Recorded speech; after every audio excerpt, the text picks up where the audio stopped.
Чевларот и џуџињата.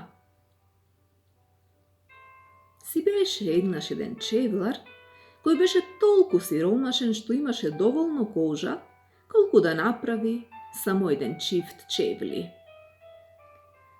Вечерта пред да си легне, ја пресече кожата да биде подготвена за шиење за следниот ден и ја остави на работната маса. Утрината тој многу се изненади кога наместо кожата најде пар вешто изработени чевли.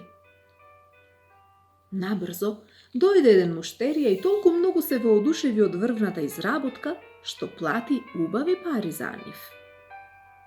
Со тие пари, чевларот можеше да си купи доволно кожа за 2 чифта чевли. Таа вечер, пред да си легне, чевларот повторно ја исече кожата и ја остави на работната маса. Следното утро, 2 чифта прекрасни чевли го пречекаа на масата, а тој не беше мрнал ниту со прст за да ги направи. Ги продаде чевлите за многу пари, си купи уште кожа и ден по ден магијата се повторуваше. Набрзо, чевларот и неговата жена можеа да си ги отплатат долговите и да живеат удобен живот. Една вечер, чевларот и рече на жена си: "Сакам да видам кој ги шие чевлите навечер. Ајде да се скриеме и да дознаеме", му предложи таа.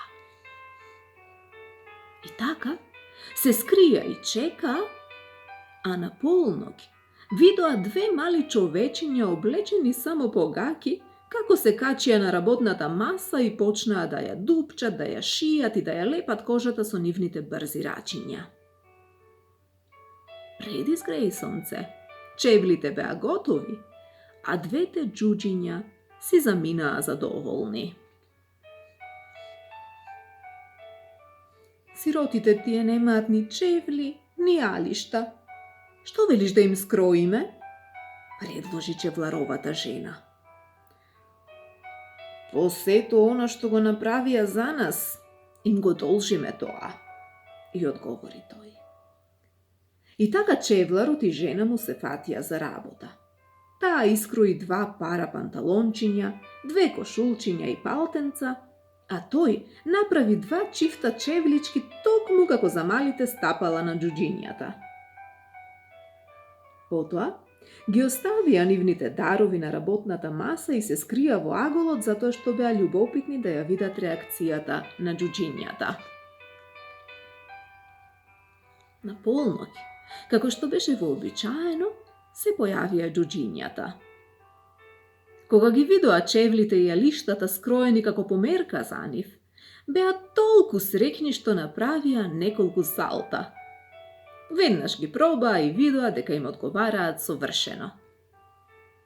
Потоа, џуџињата си заминаа скокајки, полни со среќа, и веќе никогаш не се вратија.